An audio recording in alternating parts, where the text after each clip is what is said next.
주를 의지하며 항상 순종하며 사랑의 주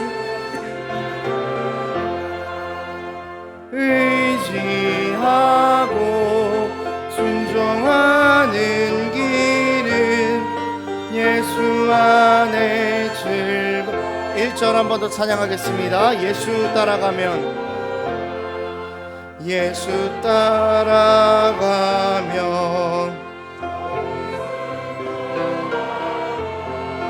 우리 행할 길 완하겠네.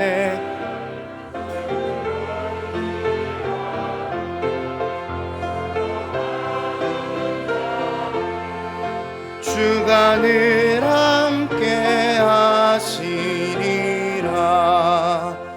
의지하고 순종하는 길은 예수 안에 즐겁고 복된 길이로다. 아멘. 찬송가 435장 함께 부르시겠습니다.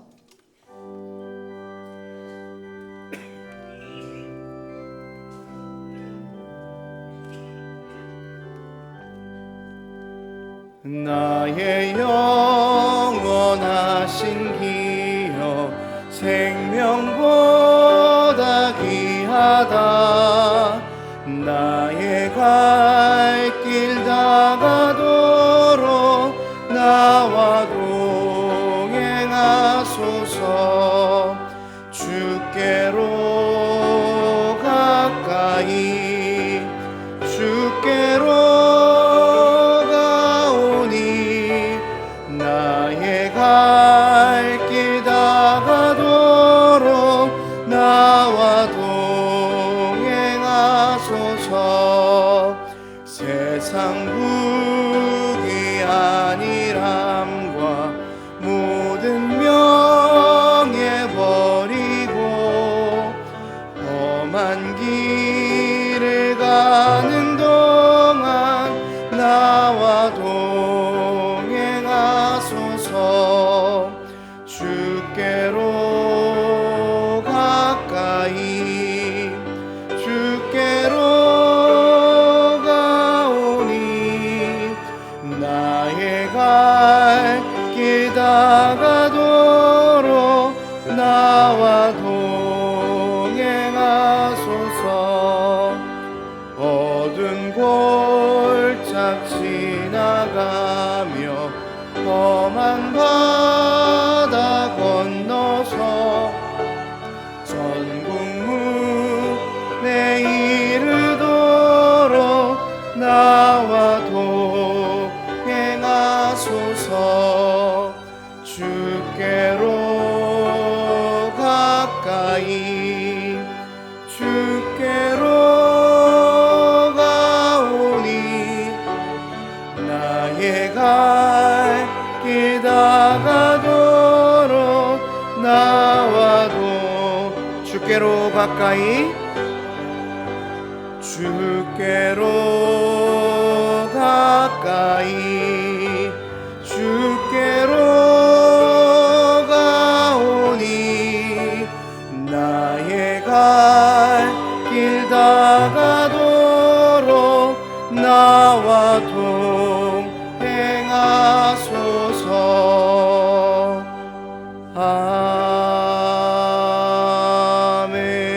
아멘.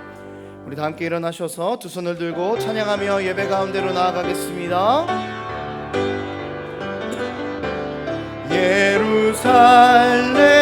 예루살렘아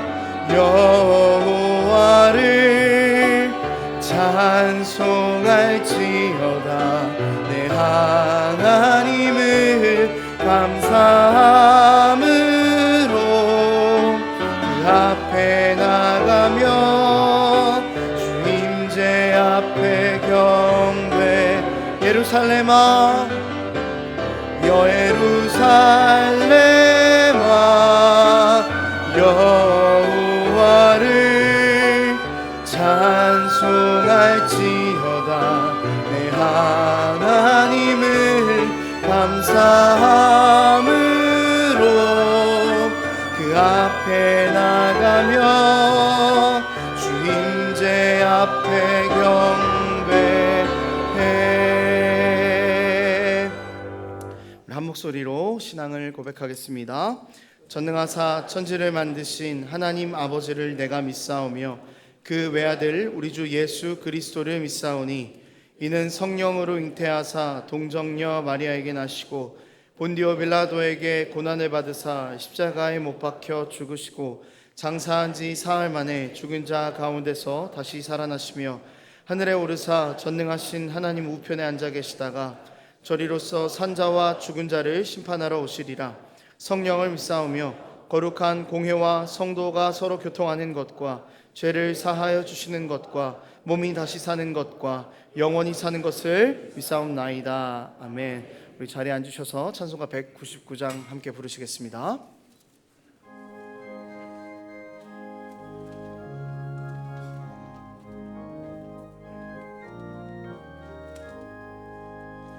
나의 사랑하는 채 비록 헤어졌으나 어머니의 무릎 위에 앉아서 재미있게 듣던 말이제 이를 지금도 내가 잊지 않고 기억합니다.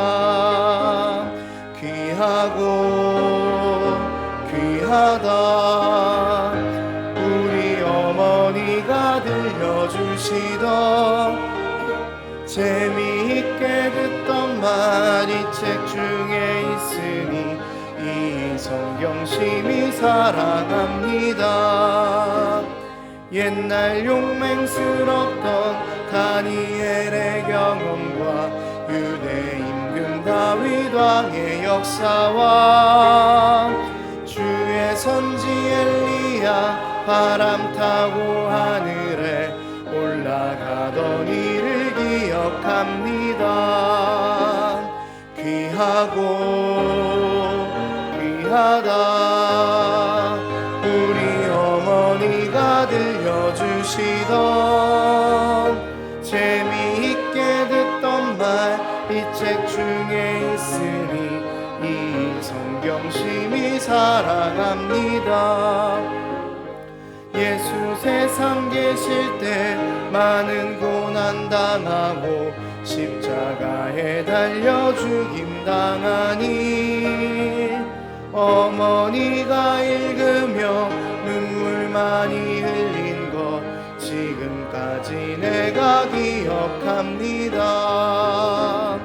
귀하고 귀하다 우리 어머니가 들려주시던 재미있게 듣던 말 이 책 중에 있으니 이 성경 심히 사랑합니다. 그때 일은 지나고 나의 눈에 환하고 어머니의 말씀 기억하면서 나도 시시때때로 성경 말씀 읽으며 주의 뜻을 따라 살려 합니다. 귀하고 귀하다 우리 어머니가 들려주시던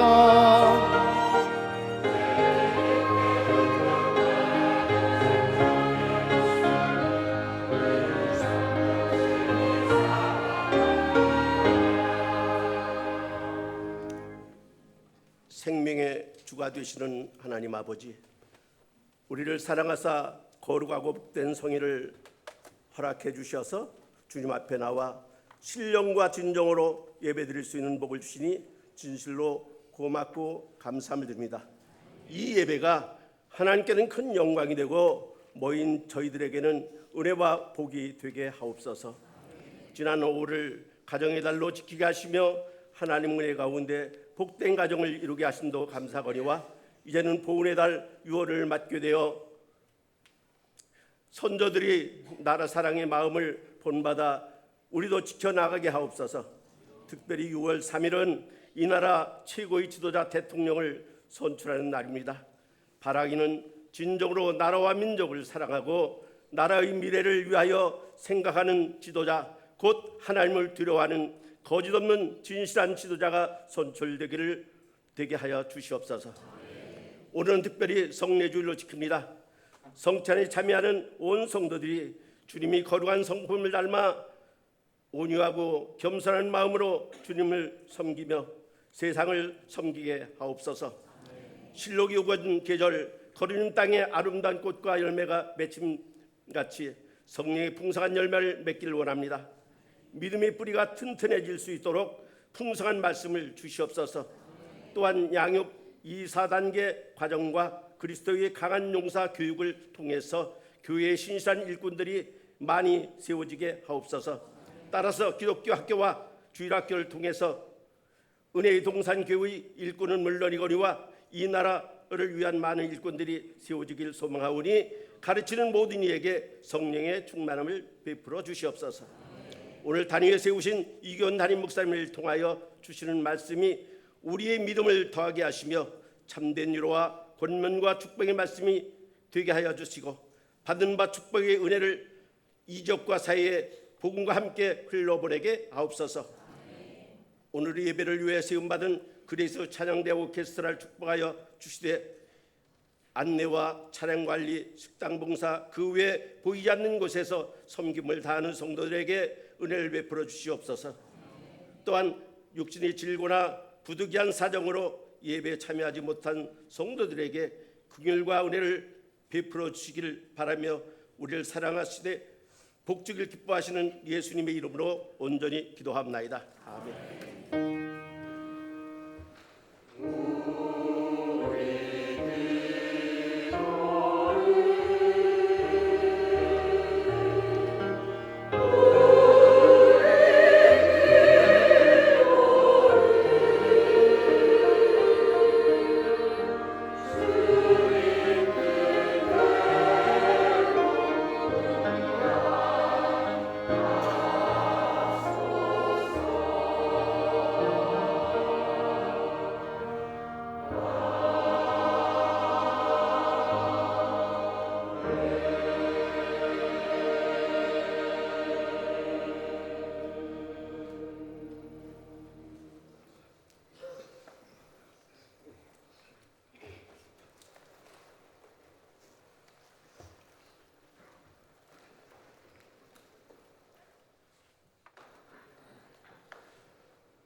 기도하겠습니다.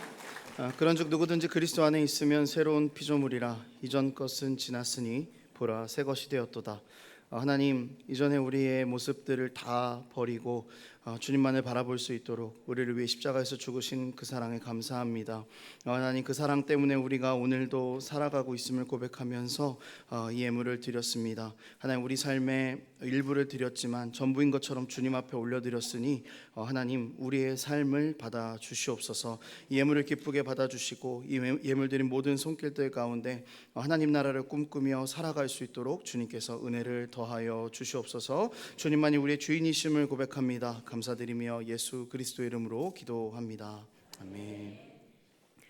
교회 소식 전해드리겠습니다. 은혜의 동산교회에 처음 오신 분들을 주님의 이름으로 환영합니다. 처음 오신 분들께서는 예배 후에 나가셔서 왼편에 있는 새가족실로 오시면 저희가 잘 안내해드리도록 하겠습니다.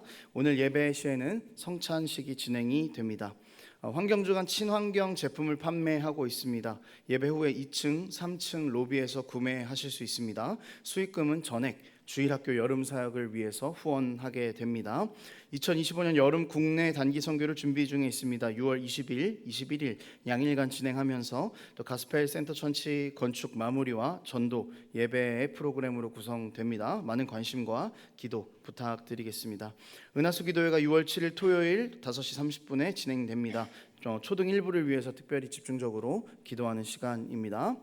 운동교에서 전체 공개 세미나를 진행합니다. 6월 2일 월요일 저녁 7시 30분에 비전홀에서 진행이 됩니다. 강사는 통일코리아 악단 윤설미 대표님이시고 공개 세미나이닌 만큼 관심 있는 분들의 많은 참여 부탁드리겠습니다.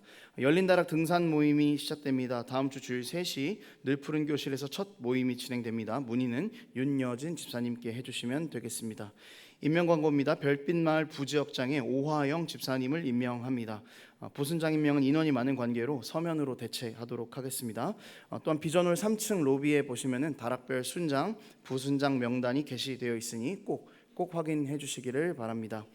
교인동정입니다. 열린마을 나은정 집사님 부친상 당하셨습니다. 사랑마을 장남주 성도님 본인상 당하셨습니다. 우리 공동체를 위해서 함께 기도하고 위로하는 저희가 되기를 소망합니다. 이번 주 다음 주 식당 봉사는 세빈마을, 다음 주 청소 봉사는 예단마을입니다. 오늘 생애 첫 예배를 드리는 자녀가 있습니다. 담임 목사님께서 축복기도 해주시겠습니다.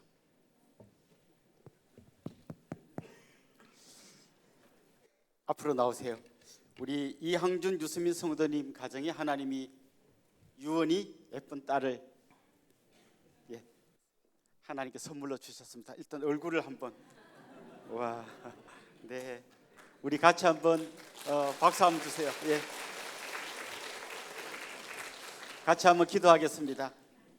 하나님 아버지, 온 천하보다 귀한 생명, 우리 주님께서 피로 값주고 사신 너무나 소중한 딸을 귀한 믿음의 가정에 선물로 주시니 감사합니다. 하나님 아버지, 이 귀한 생명이 자라가는 동안 하나님께서 눈동자와 같이 지켜주시고 날마다 풍성한 은혜로 충만히 채워 주시옵소서. 지혜와 명철을 더하여 주시고 영육간의 강건함을 허락하여 주시옵소서. 앞으로 자라는 동안 귀한 만남의 복을 주셔서 귀한 선생님, 귀한 친구들, 또 귀한 배우자 만날 수 있도록 도와주시고 하나님과 함께 동행하는 것이 가장 큰 기쁨이 되는 그런 귀한 딸이 되게 하여 주옵소서. 귀한 생명을 양육하는 엄마 아빠에게 더 큰 믿음 주셔서 믿음의 가정을 넘어 믿음의 가문을 세울 수 있도록 은혜 위에 은혜를 더하여 주옵소서. 감사하고 예수님의 이름으로 축복하며 기도합니다. 아멘. 한 번 더 뜨겁게 박수로 축하해 주시겠습니다. 이제 함께 하나님의 말씀을 보겠습니다. 오늘 하나님께서 우리에게 주신 말씀은 시편 78편 말씀입니다. 제 전체 말씀인데요. 말씀이 길기 때문에 1절에서 8절 읽고요. 그 다음 65절에서 72절까지만 읽도록 하겠습니다. 1절에서 8절 읽으시고 65절에서 72절 함께 교독하도록 하겠습니다. 내 백성이여, 내 율법을 들으며 내 입의 말에 귀를 기울일지어다. 내가 입을 열어 비유로 말하며 예로부터 감추어졌던 것을 드러내려 하니 이는 우리가 들어서 아는 바요 우리의 조상들이 우리에게 전한 바라. 우리가 이를 그들의 자손에게 숨기지 아니하고 여호와의 영예와 그의 능력과 그 행하신 기이한 사적을 후대에 전하리로다. 여호와께서 증거를 야곱에게 세우시며 법도를 이스라엘에게 정하시고 우리 조상들에게 명령하사 그들의 자손에게 알리라 하셨으니 이는 그들로 후대 곧 태어날 자손에게 이를 알게 하고 그들은 일어나 그들의 자손에게 일러서 그들로 그들의 소망을 하나님께 두며 하나님께서 행하신 일을 잊지 아니하고 오직 그의 계명을 지켜서 그들의 조상들 곧 완고하고 패역하여 그들의 마음이 정직하지 못하며 그 심령이 하나님께 충성하지 아니하는 세대와 같이 그때 주께서 잠에서 깨어난 것처럼 포도주를 마시고 고함치는 용사처럼 일어나사 그의 대적을 쳐 물리쳐서 영원히 그들에게 욕되게 하셨도다. 또 요셉의 장막을 버리시며 에브라임 지파를 택하지 아니하시고 오직 유다 지파와 그가 사랑하시는 시온산을 택하시며 그의 성소를 산의 높음같이 영원히 두신 땅같이 지으셨도다. 또 그의 종 다윗을 택하시되 양의 우리에게서 취하시며 전량을 지키는 중에서 그를 이끌어내사 그의 백성인 야곱 그의 소유인 이스라엘을 기르게 하셨더니 이에 그가 그들을 자기 마음의 완전함으로 기르고 그의 손의 능숙함으로 그들을 지도하였도다. 아멘. 담임 목사님 나오셔서 기억하라 잊지 말라라는 제목으로 말씀 전해주시겠습니다. 여러분 혹시 붕어의 기억력이 3초밖에 안 된다 이런 말 들어보셨습니까? 사실 이건 누가 과학적으로 막 검증하면서 시계를 갖다 놓고 1, 2, 3 재가면서 발표한 그런 학술적인 이야기는 아닌 것 같습니다.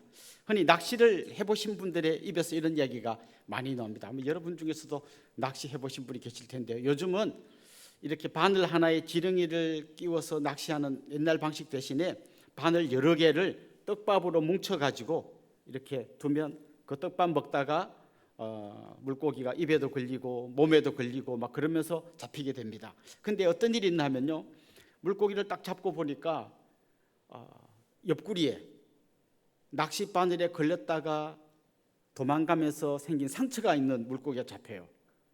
얘는 어쩌다 이렇게 된 걸까요? 조금 전에 왔다가 걸린 거예요. 그런데 죽기 살기로 몸부림쳐서 겨우 도망쳤는데 잠시 후에 다시 자기가 죽을 뻔했던 그 떡밥을 또 먹으러 왔다가 기어이 잡힌 거예요. 그래서 사람들이 해봐라, 이 붕어는 기억력이 3초밖에 안 된다 이런 얘기들을 하는 거죠. 사실 제가 이런 이야기를 하면서 붕어를 막 정죄할 수 있는 그런 사람은 아닙니다. 왜냐하면 저도 요즘 자주 깜빡깜빡 잊어버리기 때문에 그렇습니다. 여러분의 기억력은 안녕하십니까? 혹시 여러분도 자주 잊어버리지 않습니까? 핸드폰을 냉장고에 넣어둔다든지 있죠. 아니면 계단을 막 이렇게 가다가 전화를 받았는데 전화를 끊고 나니까 내가 지금 올라가던 중인지 내려가는 중인지 헷갈리고 그러지 않습니까? 어떤 기억은 잊어버려도 그만인 기억도 있습니다. 또 심지어 어떤 기억은 잊어버려야 되는 기억도 있습니다. 너무 아프고 이런 기억들은 좀 잊어버려야 그 사람이 살 수 있습니다. 그러나 절대 잊어버리면 안 되는 기억도 있습니다. 좀 전에 붕어 이야기처럼 내가 뭔가를 실수해서 치명적인 위험을 경험했는데 똑같은 실수를 반복한다면 그건 정말 너무 어리석은 일이겠죠. 한 개인의 인생도 그렇지만 한 민족의 역사 속에서 우리가 그런 걸 배워야 합니다. 우리 민족이 과거에 이런 잘못을 저질러서 이런 어려움을 겪었다면 그 후손들이 똑같은 잘못을 저지르면 안 되겠죠. 그런 의미에서 우리는 역사를 배워야 합니다. 이스라엘 예루살렘에 가면 야드 바셈 홀로코스트 기념관이란 아주 유명한 기념관이 있습니다. 야드 바셈이라는 말이 이름을 기억한다는 말인데요, 거기에 나치에 의해서 학살당한 수많은 사람들의 이름이 있고 그 사진들이 쫙 붙어 있습니다. 그들은 왜 그런 부끄러운 자기들이 가장 힘들어하는 이야기를 담은 그 기념관을 세워둔 걸까요? 이런 이야기 들어보셨죠? 용서하되 잊어버리지는 말자. 용서하지만 잊어버리지는 말자. 이런 뜻으로 그 기념관을 세워둔 거죠. 그러면서 옛날에 우리가 왜 이렇게 처참하게 나치에 의해 학살당했는가 그걸 기억하고 다시는 그런 수치를 당하지 말자. 그러려고 그런 기념관을 세워둔 것이죠. 오늘 우리가 읽은 시편 78편도 그런 맥락에서 읽어야 이해가 잘 되는 말씀입니다. 이 시편 안에는 과거 이스라엘 백성들이 너무나 잘못된 길로 가다가 그것 때문에 하나님으로부터 징계를 받고 엄청 고통을 당한 이야기들을 실어 두었습니다. 지금 이 시편의 저자는 옛날 자기 조상들의 부끄러운 이야기들을 다 실어두면서 우리는 이 역사를 기억하고 절대로 조상들이 걸어갔던 잘못된 길로 걸어가지 말자, 이런 뜻으로 오늘 이 본문을 기록한 것입니다. 얼마 전에 넷플릭스에서 1등을 차지한 아주 유명한 영화가 있었는데요, 승부라고 하는 영화입니다. 혹시 보신 분이 있는지 모르겠어요. 그 영화에 보면 두 명의 주인공이 등장합니다. 조훈현이라고 하는 우리나라 바둑계의 최고였던 아주 전설의 바둑 기사가 등장합니다. 그리고 그의 제자였던 이창호라는 기사가 등장합니다. 이창호는 그때 어린아이였고요, 조훈현은 우리나라의 모든 바둑 대회뿐만 아니라 일본, 중국, 이 전 세계 바둑을 휩쓰는 우리나라의 전설 같은 바둑 기사였습니다. 그 어린 이창호가 조훈현 기사 집에 들어가서 거기서 먹고 자면서 이제 조훈현 기사에게 바둑을 배우는 거예요. 이야기는 그렇게 시작됩니다. 그런데 나중에 이창호가 실력이 점점 늘어나서 어떻게 되냐면 자기 스승을 이겨버립니다. 이 조훈현 기사는 완전 충격에 빠집니다. 자기가 최고였고 이창호는 자기한테 배우는 어린 학생이었는데 어느 순간 자기가 제자한테 진 거예요. 여러분, 한 집에 같이 먹고 자면서 순서가 뒤바뀌었을 때 그 분위기가 느껴지십니까? 같이 한 집에 사는 거죠. 그리고 이 제자는 이겼는데도 불편하고 그러면서도 좋고, 이 조훈현은 자기가 이제 졌다는 사실에 대해서 굉장히 힘들어하죠. 그런데 이야기는 거기서 끝나지 않습니다. 이 조훈현, 제자에게 졌던 이 스승이 끊임없이 자기가 왜 졌는지를 연구합니다. 그때 내가 이걸 여기 놨어야 되는데 여기 넣는 바람에 졌구나. 그걸 다시 이렇게 놔보고 저렇게 놔보고 끊임없이 자기의 실패와 실수를 기억해내고 그걸 수정해서 마침내 다시 제자를 이긴 또 대역전의 이야기가 이 영화의 이야기입니다. 사람은 실수할 수 있고 실패할 수도 있습니다. 그러나 같은 실수, 같은 실패를 반복하면 안 되는 거죠. 우리 개인도 그렇지만 우리 나라, 우리 민족의 역사도 그렇습니다. 똑같은 잘못을 조상들이 그렇게 해가지고 망한 이야기를 후손들이 똑같이 하면 안 되는 거죠. 그래서 오늘 이 본문에 보면 옛날에 이스라엘 백성들의 그 선조들이 어떻게 하다가 하나님의 진노를 사게 되었는지를 생생하게 이야기합니다. 오늘 본문에서 대표적으로 이야기하는 것이요, 광야에서 있었던 일입니다. 여러분, 광야 40년이 어떤 건지 아시죠? 이스라엘 백성들이 출애굽했습니다. 그들은 하나님의 은혜로 기적같이 출애굽을 했고 홍해를 건넜습니다. 그리고 광야로 들어갔죠. 거기서 하나님은 반석이 터져서 거기서 엄청난 샘물이 솟아나게 해서 그 많은 사람들의 목을 축이게 해주셨습니다. 하늘에서는 만나가 내리게 해주셨습니다. 구름 기둥과 불 기둥으로 그들을 인도하셨습니다. 그런데도 그들은 이 하나님의 은혜를 기억하지 못하고 끊임없이 범죄했습니다. 하나님을 배반하고 하나님을 시험했습니다. 그리고 오늘 이 본문에 보면 그들이 비아냥거리는 그 이야기, 얼마나 믿음이 없었고 얼마나 그들이 마음이 완악했는지를 보여주는 그런 이야기가 생생하게 담겨져 있는데요, 이렇게 말합니다. 하나님이 이 광야에서 식탁을 준비할 수 있을까? 이건 궁금해서 묻는 게 아니에요. 여기서 뭘 먹고 살겠냐? 하나님인들 우리를 이 광야에서 제대로 먹일 수 있겠느냐라고 하는 그들의 불신과 하나님을 향한 시험이 가득 담긴 이야기죠. 그리고 그들은 이렇게 이야기합니다. 하나님 또 만나를 내려주시니까 또 이렇게 말합니다. 만나만 내려주면 뭐해? 고기도 주실 수 있을까? 고기는 못 주잖아. 뭐 하나님이라고 뵐 수 있어? 이렇게 이야기하는 거죠. 그때 하나님께서는 메추라기를 내려주십니다. 엄청난 바람이 불게 하셔서 메추라기가 땅에 떨어지게 하시고 그들이 그 메추라기를 실컷 먹게 해주십니다. 그런데 그들의 입에 아직 메추라기 고기가 남아있는 중에 하나님 그들에게 진노하셨고 많은 사람이 하나님 진노 때문에 죽임을 당하게 됐습니다. 그때 그들이 어떻게 했는가 하면요, 하나님께, 오늘 본문에 보면 하나님께 간절히 기도했다고 그래요. 지존하신 하나님께 간절히 기도했습니다. 그런데 이어서 이 시편 저자가 뭐라고 이야기하는가 하면 이건 전부 다 아첨이고 거짓입니다.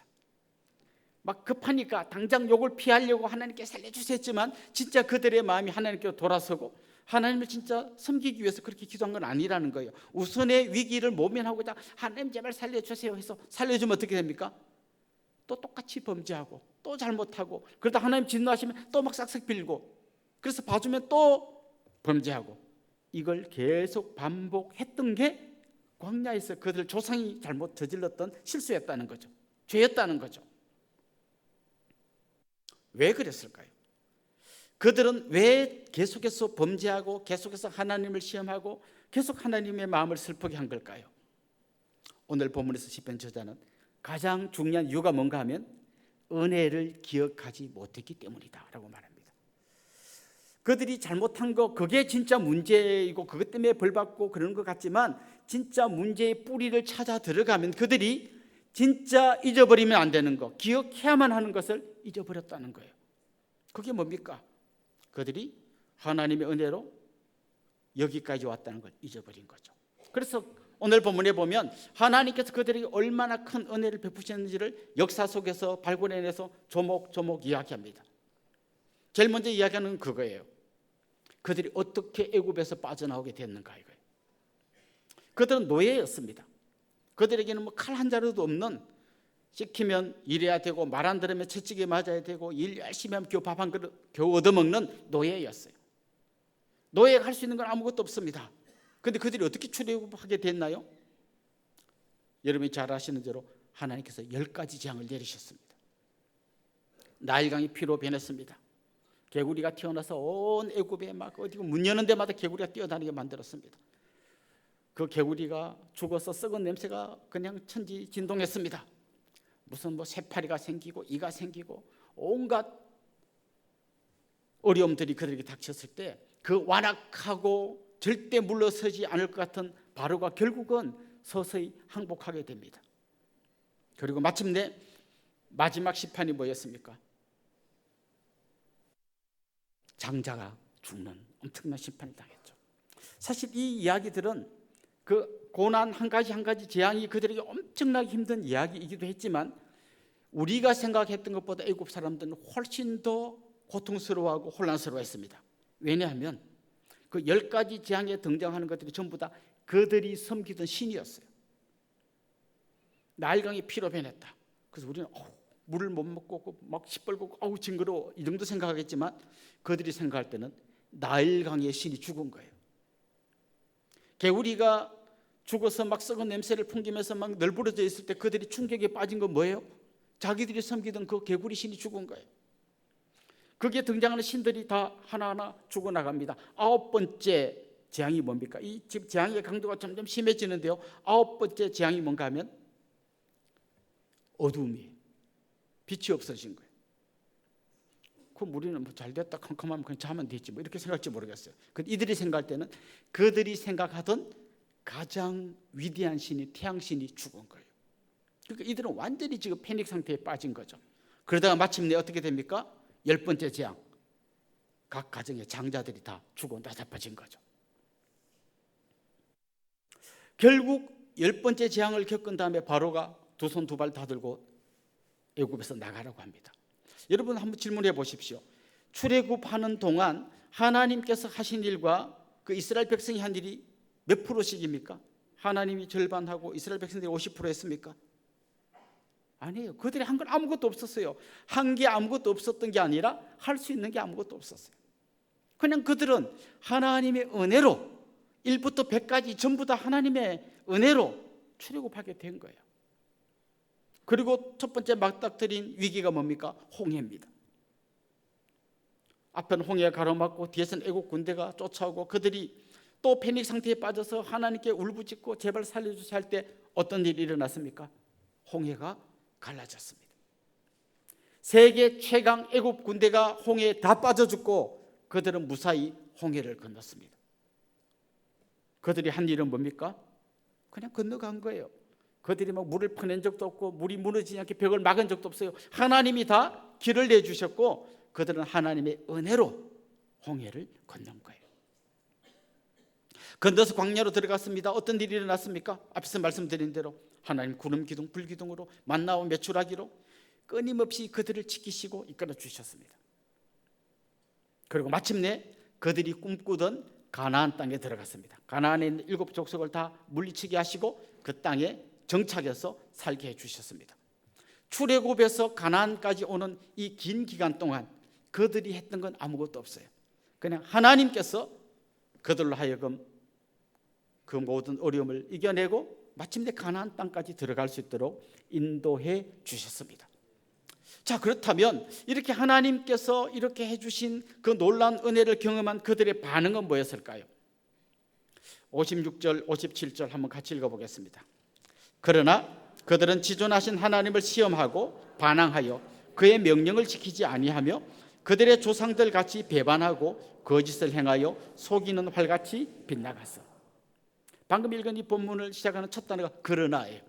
하나님께서 이렇게 저렇게 이렇게 그렇게 은혜를 베풀어 주셨고 여기까지 이끌어 주셨습니다. 그래서 그들은 하나님께 순종했습니다. 이렇게 돼야 될 것 같은데 하나님이 이렇게까지 해주셨습니다.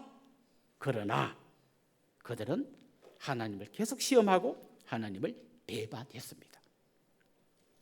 그리고 이런 비유를 들죠. 그들은 마치 빗나간 화살같이 되었습니다.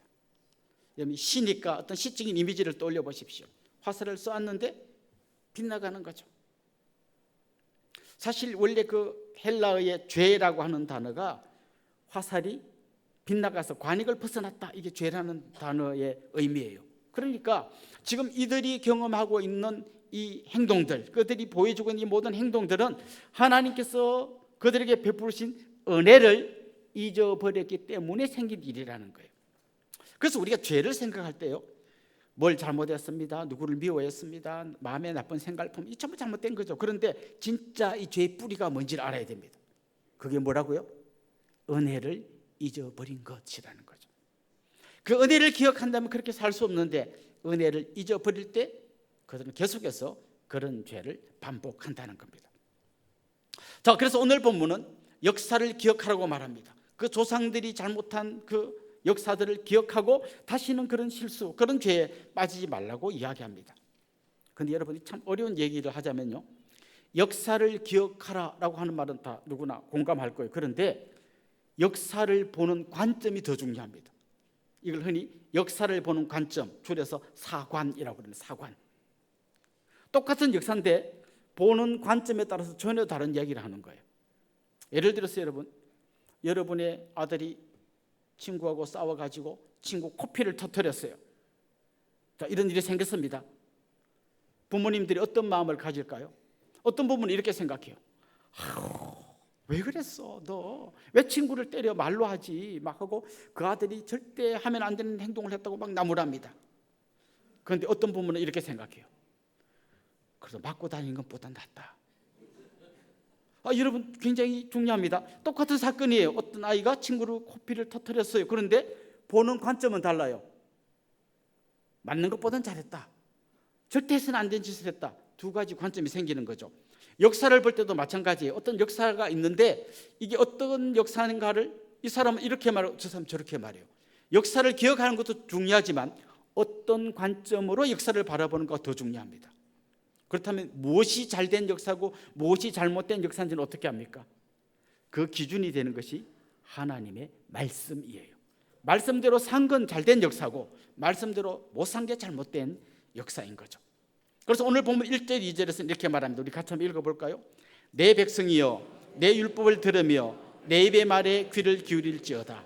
내가 입을 열어 비유로 말하며 예로부터 감추어졌던 것을 드러내려 자, 여기 보면 네 가지 빨간 글자로 된 표현이 나와요. 내 율법, 내 입의 말, 비유, 예로부터 감추어졌던 것. 이 네 가지를 하늘로 묶으면 이게 바로 하나님의 말씀이에요. 하나님의 말씀이 기준이 되는 겁니다. 말씀대로 살았다면 잘된 거고 말씀대로 못 살았다면 잘못된 거죠. 사실 하나님께서 우리에게 이런 말씀을 주신 이유는 간단해요. 우리로 하여금 가장 복된 삶을 살게 하려고 이 말씀을 주신 거예요.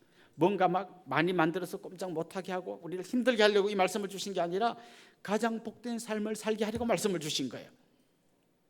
예를 들면 여러분, 우리 교통법규를 생각해 봅시다. 저도 막 급하게 다닐 때가 많은데요, 지금 막 엄청 바쁜데 빨간불이 켜졌어요. 어떤 마음이죠? 신호등이 없으면 좋겠다. 없으면 그냥 가면 되는데, 또 갔더니 여기는 좌회전 금지, 여기는 유턴 금지, 온갖 불편한 법규들이 있습니다. 그래서 불편하니까 싹 없애면 어떻게 될까요? 막 차가 엉키고 얽히고 막 부딪히고 난리도 아닐 거예요. 교통법규는 불편한 것처럼 보이지만 사실은 이대로 살아야 가장 차가 잘 다니게 만들어 놓은 거예요. 하나님의 말씀은 굉장히 불편한 것 같고 우리에게 좀 걸거적거리는 것처럼 보이지만 이 말씀대로 사는 것이 가장 복된 길이라고 하나님께서 우리에게 주신 거예요. 그런데 교통법규를 지키는 동기와 하나님의 말씀을 지키는 동기는 완전히 다릅니다. 여러분, 교통법규 왜 지키십니까? 한마디로 말하면요, 두려움 때문에 지키는 거예요. 어떤 두려움이요? 안 지키다 걸리면 벌금 내는 두려움이죠. 만약에 법규가 있긴 한데 뭐 빨간불에 가도 뭐 아무 벌금 같은 게 없다면 아마 많은 분들이 그냥 갈걸요? 아닙니까? 우리에게 일종의 두려움이 있는 거죠. 이거 잘못하다가 걸리면 왕창 벌점 받고 벌금 내고 그러다가 운전면허 정지까지 될 줄 모른다. 그러니까 조심해서 가는 거죠. 그런데 우리가 하나님의 말씀을 지키는 것은 두려움 때문이 아닙니다. 이거 안 지키면 벌 받고 이거 안 지키면 지옥 가고 뭐 이런 차원이 아닙니다. 사실 우리가 하나님의 말씀 앞에 바로 서야 하는 가장 중요한 핵심은 은혜에 대한 기억 때문이에요. 홍해를 건너게 하시고 광야를 통과하게 하시고 광야에서 그들을 먹이시고 가나안 땅에 들어가게 하시는 하나님의 그 놀라운 은혜를 기억할 때, 그때 그들이 그 은혜 때문에 너무 감사하고 감격해서 하나님의 백성이 된 그 기쁨으로 지키는 것이 하나님의 말씀이에요. 이게 진짜라는 거죠. 이걸 우리에게 적용하면 어떻습니까? 우리는 홍해를 건넌 적도 없고 광야를 통과하지도 않고 가나안 땅에 들어가지도 않은 것 같지만 사실 그들이 걸어갔던 이 모든 길이 우리가 지금 걸어가는 길에 어떤 모델 하우스 같은 겁니다. 우리에게 적용한다면 하나님께서 우리에게 가장 큰 은혜를 베풀어 주신 것이 바로 자기 아들을 보내주시고 그 아들이 십자가에 달려 죽게 하시고 그 아들 때문에 우리가 구원받게 하신 겁니다. 이 은혜가 우리 속에서 샘물처럼 솟아나야 하는 겁니다. 그리고 그 은혜에 대한 감격이 우리의 삶을 바꾸어 놓아야 하는 것입니다. 더 이상 내가 시시껄렁한 옛날 죄악된 삶을 계속 이어가는 것이 아니라 그 시시껄렁한 것들을 다 배설물로 여기고 이제는 주님의 은혜를 기억하고 그 주님의 은혜 안에서 살아가야 한다는 것이죠. 그런데 오늘 본문은 여기서 끝나지 않습니다. 우리가 그걸 깨달았다면 이걸 우리의 다음 세대에게 전해야 한다는 겁니다. 여러분, 릴레이 경주 아시죠? 릴레이 경주가 여러 명의 주자가 참여합니다. 바톤을 들고 뛰다가 1번이 2번에게 전해주고 2번이 3번에게 전해주고 3번이 4번에게 4번이 5번에게 전해주는데 중간에 한 명이라도 이 바톤을 떨어뜨리면 그 팀은 거의 등수에 들기 어렵습니다. 여러분도 지금 일종의 신앙의 릴레이를 하는 거예요. 여러분이 부모님에게 받은 바톤을 들고 뛰다가 여러분의 자손들에게 주는 거예요. 어쩌면 여기 있는 성도님들 중에 자기가 첫 번째 주자인 사람도 있을 거예요. 저는 우리 집안에서 4번째 주자입니다. 저는 4대째 지금 있는 사람입니다. 중요한 거는 1번이냐 4번이냐가 중요한 게 아니고 1번이든지 4번이든지 내가 들고 뛰는 이 바톤을 우리 2번에게 5번에게 잘 전해줘야 하는 겁니다. 이게 오늘 본문이 우리에게 강조하는 거죠.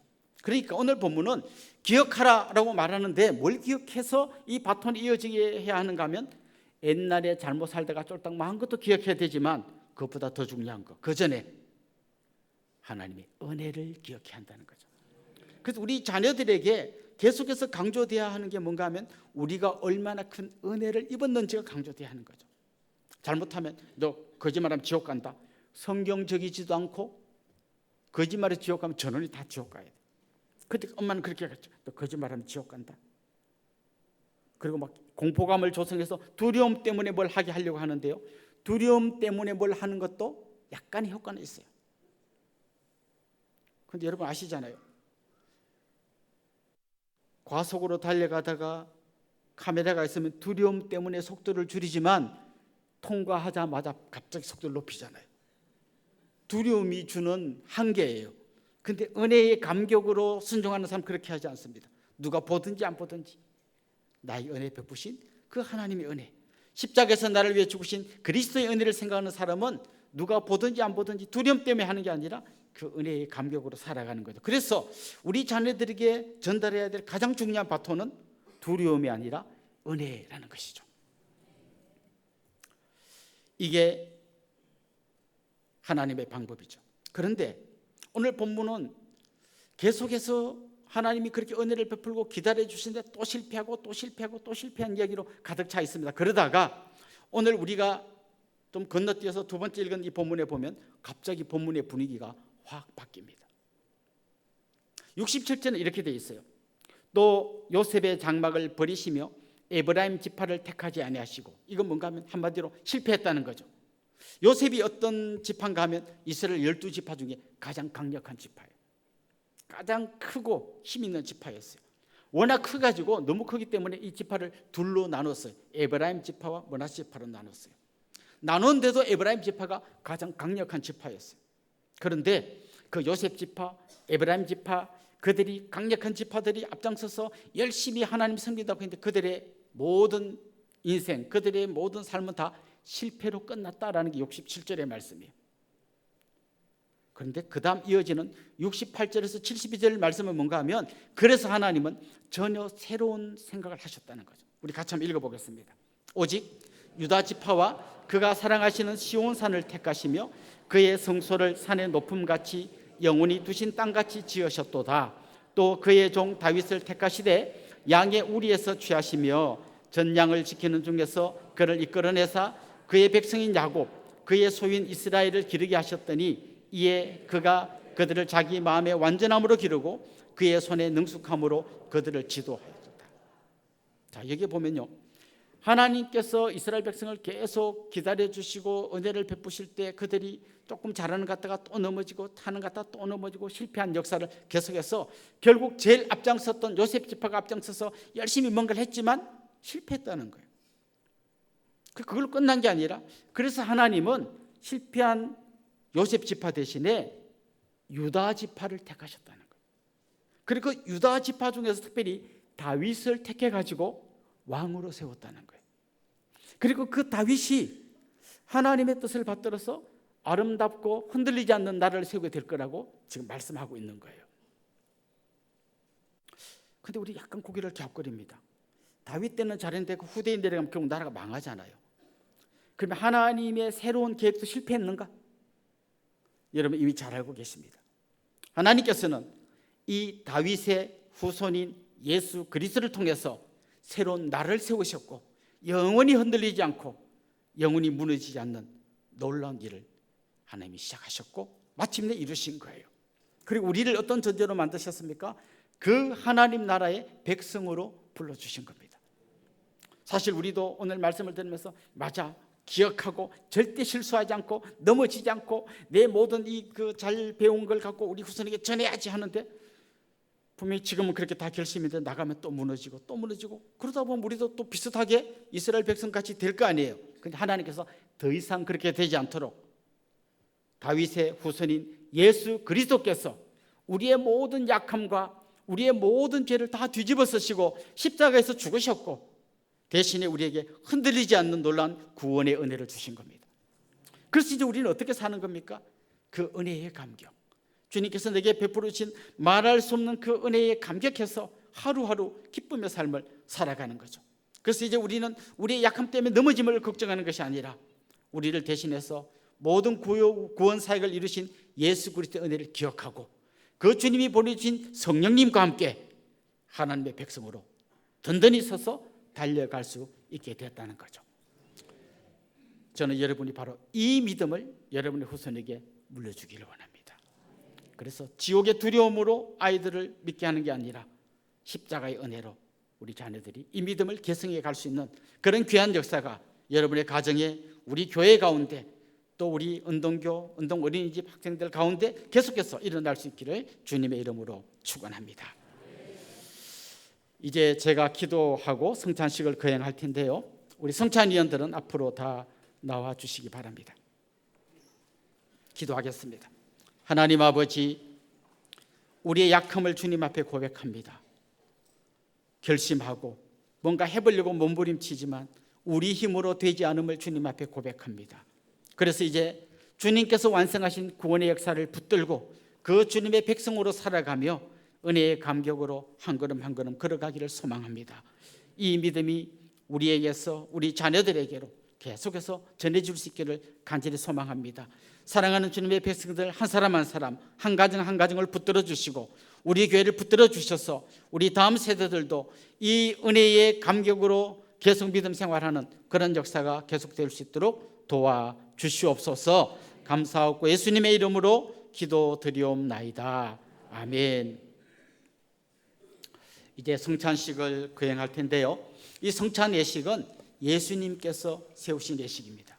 예수님께서 십자가에 달려 돌아가시기 전에 제자들에게 떡과 포도주를 나눠주시면서 이게 바로 예수님께서 살이 찢기고 피를 흘리는 것을 기념하는 예식이라고 말씀하셨습니다. 여러분, 이 예식에 참여하실 때 그 주님의 십자가의 은혜를 기억하면 좋겠고요, 자기 떡을 받으면서 기다릴 때나 떡을 받은 분이 앉아서 드실 때나 계속해서 하나님께서 내게 베푸신 은혜를 다시 회복시켜 주십시오. 그리고 지금 성찬에 참여하는 이 자리에 우리 주님께서 임재하셔서 저를 만나 주십시오. 이렇게 기도하면서 성찬에 참여하면 좋겠습니다. 특별히 성찬의 의미를 모르고 참여하는 분이 없게 하기 위해서 이제 세례 받으신 분들에게만 이 성찬 예식을 진행하는데요, 세례 받으신 분들 또 입교하신 분들 자리에서 한번 일어나 주시기 바랍니다. 제가 먼저 한 번 더 기도하겠습니다. 자비로우신 하나님 아버지, 영광과 존귀와 감사의 찬송을 올려드립니다. 예수 그리스도의 은혜로 죄와 사망에서 구속함을 입은 저희들이 하나님의 사랑과 그리스도의 은혜를 기억하면서 이 거룩한 예식에 참여케 하심을 진실로 감사드립니다. 이 시간 우리 주 예수님께서 이곳에 임재하셔서 이 성찬이 주님과 함께하는 예식이 되게 하여 주옵소서. 이 성찬식을 통해 주님의 몸과 피를 대할 때에 우리의 심령이 새로워지게 하여 주시옵소서. 우리의 삶이 변화되게 하여 주시고 예수 그리스도의 고난과 죽으심 그리고 부활과 승리를 체험하게 하여 주옵소서. 주님 안에서 더 깊은 영적인 연합과 교제와 사랑이 넘치게 하시며 또한 승리하는 삶을 살게 하여 주옵소서. 예수님의 이름으로 기도드리옵나이다. 아멘.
떡을 받으신 분은 자리에 앉으셔서 기도하는 마음으로 떡을 드시기 바랍니다.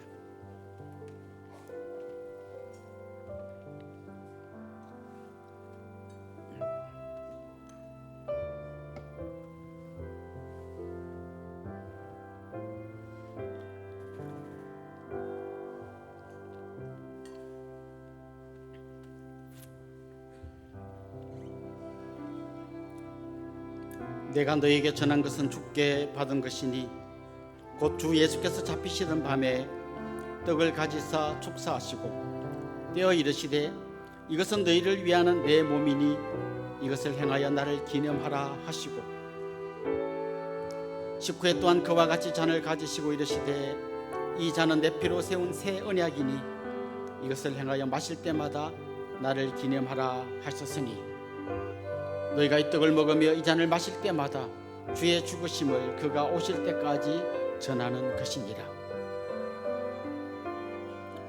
그러므로 누구든지 주의 떡이나 잔을 합당하지 않게 먹고 마시는 자는 주의 몸과 피에 대하여 죄를 짓는 것이니라. 사람이 자기를 살피고 그 후에야 이 떡을 먹고 이 잔을 마실지니 주의 몸을 분별하지 못하고 먹고 마시는 자는 자기의 죄를 먹고 마시는 것이니라. 저 잠옷실에 누가 올라가셨나요? 예. 혹시 세례 받으셨는데 떡을 받지 못하신 분, 저 방송실에도 계십니다.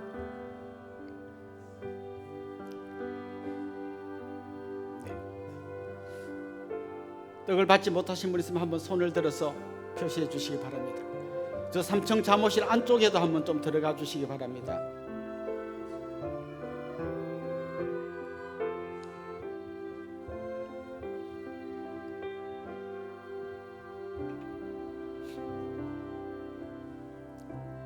잠옷실 저 안쪽에 안쪽. 네.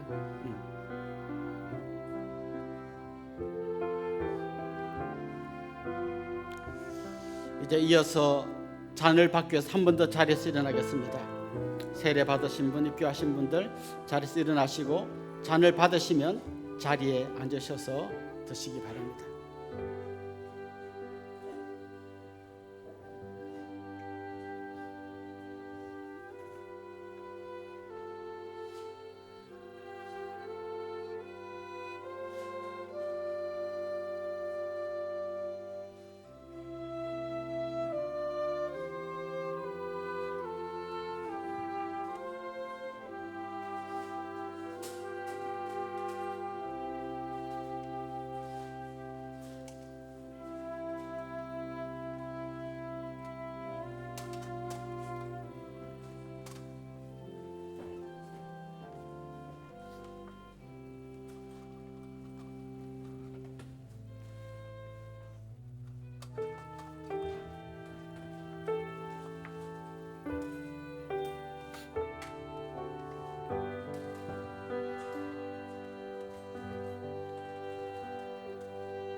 나는 포도나무요 너희는 가지라. 그가 내 안에 내가 그 안에 거하면 사람이 열매를 많이 맺나니 나를 떠나서는 너희가 아무것도 할 수 없습니다. 사람이 내 안에 거하지 아니하면 가지처럼 밖에 버려져 마르나니 사람들이 그것을 모아다가 불에 던져 사르느니라. 너희가 내 안에 거하고 내 말이 너희 안에 거하면 무엇이든지 원하는 대로 구하라. 그리하면 이루리라. 너희가 열매를 많이 맺으면 내 아버지께서 영광을 받으실 것이요 너희는 내 제자가 되리라. 아버지께서 나를 사랑하신 것 같이 나도 너희를 사랑하였으니 나의 사랑 안에 거하라. 내가 아버지의 계명을 지켜 그의 사랑 안에 거하는 것 같이 너희도 내 계명을 지키면 내 사랑 안에 거하리라. 내가 이것을 너에게 이름은 내 기쁨이 너희 안에 있어 너희 기쁨을 충만하게 하려 함이라. 내 계명은 곧 내가 너희를 사랑한 것 같이 너희도 서로 사랑하라 하는 이것이니라.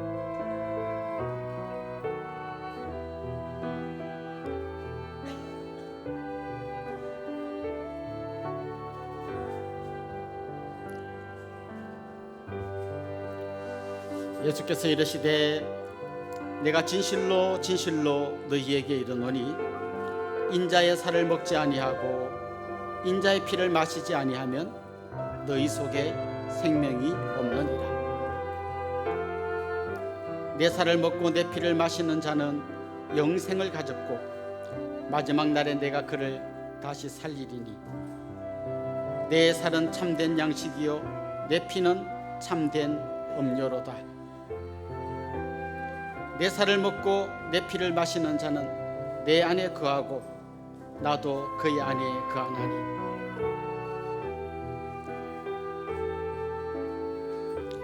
살아계신 아버지께서 나를 보내심에 내가 아버지로 말미암아 사는 것 같이 나를 먹는 그 사람도 나로 말미암아 살리라.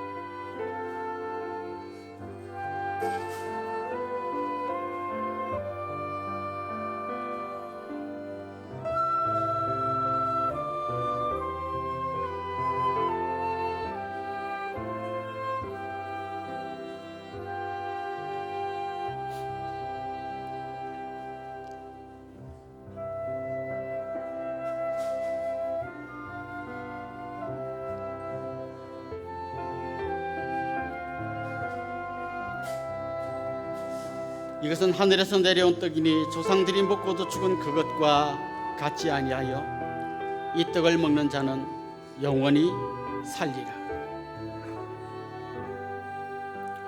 혹시 떡을 받으신 이후에 잔을 받지 못하신 분이 계십니까?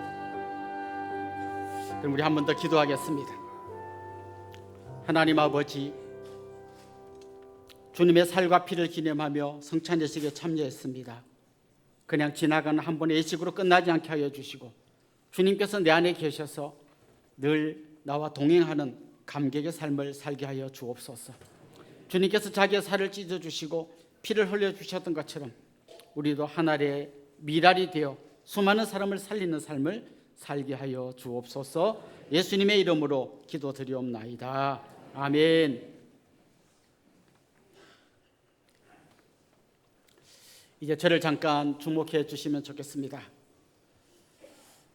우리 같이 좀 축하하고 또 환영하면 좋겠는데요. 지난주가 장이 생일이었던 분 한번 손 들어 볼까요? 우리 한번 같이 축하하겠습니다. 지난주가 생일이었던 분 손 들고 자리에서 한번. 네, 감사합니다. 저 뒤에도 계십니다. 중간에도 계십니다. 또요, 지난주가 결혼 기념일이셨던 분, 그런 분도 한번 손 들어 볼까요? 네, 한번 일어나시죠. 네, 권사님은 여기 계시고 집사님 저기 계십니다. 혹시 오늘 우리 교회 처음 오신 분들, 그런 분들 환영하면 좋겠습니다. 처음 오셨거나 등록하기 원하는 분, 그런 분도 한번 손 들고 자리에서 한번 일어나 봅시다. 저 뒤쪽에 계십니다. 우리 같이 한번 이분들 주님의 이름으로 환영하고 축복하도록 하겠습니다. 아주 먼 옛날.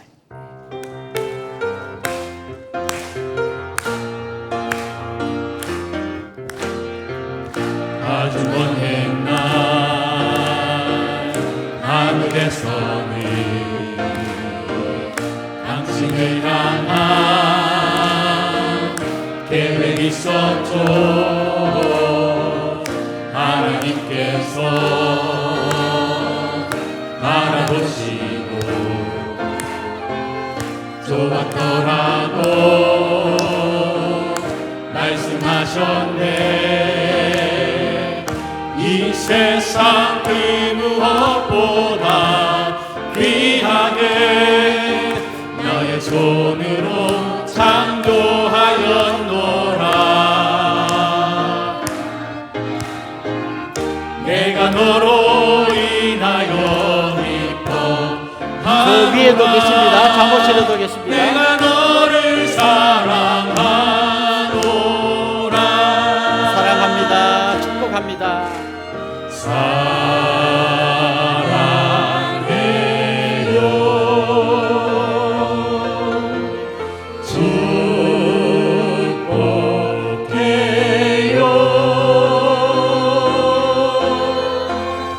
당신의 마음에 우리의 사랑을 모아드립시다.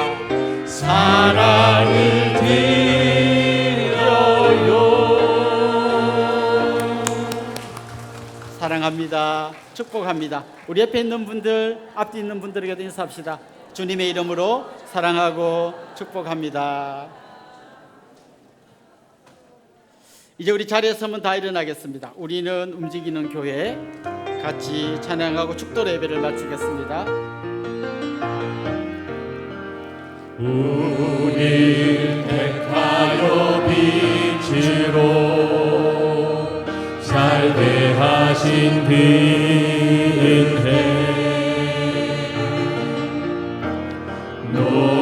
놀라운 이끄심 따라 내가 일어섭니다.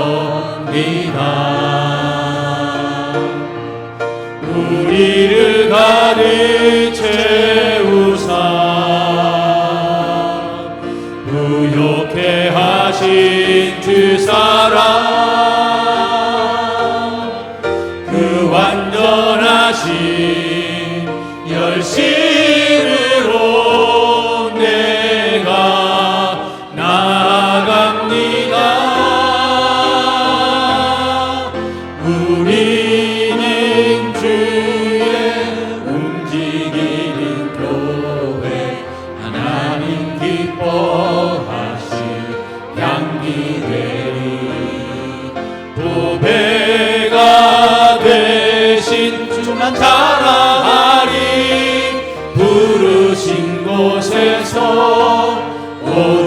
예수님만 예배하리. 우리 주 예수 그리스도의 은혜와 하나님 우리 아버지의 극진하신 사랑과 성령님의 감화, 감동, 위로, 교통, 충만하심이 사랑하는 주님의 백성들과 그 가정 위에 이제로부터 영원토록 함께 있을지어다. 아멘.